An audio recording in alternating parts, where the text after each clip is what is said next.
चौथा एपिसोड है। इससे पहले मेरे 3 एपिसोड और निकले हैं। मैं आज सुनाने वाला हूँ यमराज की दुल्हन। उसमें ये है कि यमराज ने कभी शादी भी की थी, उसी की कहानी है।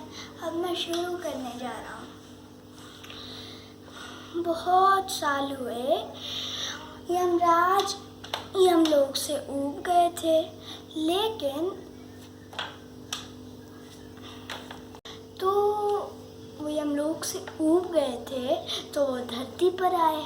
उसके बाद उन्होंने एक औरत को देखा, वो एक इंसान को बहुत उससे लड़ाई कर रही है और इंसान उससे ऊब कर भाग रहा है। तो उन्हें वो अच्छी लग गई। उन्होंने सोचा चलो उससे शादी ही कर लें। तो शादी उससे कर लेते हैं। पहले तो बहुत एक दूसरे से प्रेम करते हैं, धीरे धीरे उसका बच्चा होता है तो वो एकदम प्रेम भूल जाती है। उसके बाद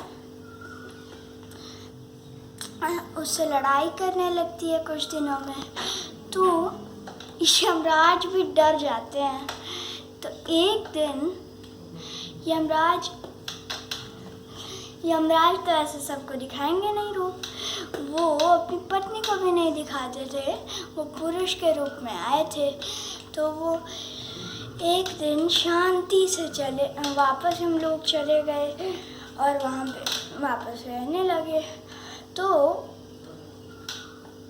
कुछ सालों बाद उनका बेटा बड़ा हुआ। उसका नाम उसने यम कुमार रखा। यम कुमार जब बड़ा हुआ, उसे तो सारी चीज़ें मिलती थी और वो औरत बहुत अमीर भी थी, तो उसे सारी चीज़ें मिलती थी। तो बहुत बदमाश हो गया। तो एक बार उसके दिमाग में ये आया कि अगर मैं कुछ नहीं करूँगा तो मैं कैसे रहूँगा, और इतने ही हमारे पास पैसे हैं, बढ़ते तो है नहीं। तो वो रात को चिंता में सो गया। तो सपने में उसे यमराज दिखे। यमराज ने कहा, तुम वैद्य की नौकरी करो। मैं तुम्हारी मदद करूँगा। अगर तुम्हें कोई बुलाएगा तो तुम वहाँ जाना और सबसे पहले उसकी सिराने पर देखना। अगर वहाँ पे मैं बैठा रहूँगा तो मतलब उसका मरना निश्चित है, उसे छोड़ देना और अगले पे करना। और अगले पे अगर मैं नहीं रहूँ तो उसका इलाज करना और उसे ठीक कर देना। तो इसके बाद वो यही करने लगा। तो एक बार राजा को खबर आई, राजा देश के बाहर थे, तो उन्हें खबर आई कि राजकुमारी बहुत बीमार है। तो दौड़े दौड़े जल्दी महल में आए और उन्होंने उसे बुलाया। तो जैसे कि उसके पिता ने बताया था, उसने जाकर सबसे पहले राजकुमारी के सिरहाने पर देखा। वहाँ पे यमराज बैठे थे। उसने बहुत विनती की उनके जाने के लिए, लेकिन वह नहीं माने। तो अंत में उन्होंने राजा से बोला, मैं आपको 1 सप्ताह में राजकुमारी को एकदम ठीक करके दे दूँगा, उन्हें मेरे घर जाने दीजिए। तो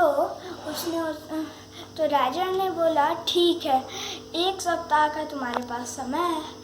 तो उसे अपने घर ले गया और बोला और अपनी सिरहाने पर सुला दिया और ज़ोर से चिल्लाया, माँ माँ तुम कहाँ हो, देखो।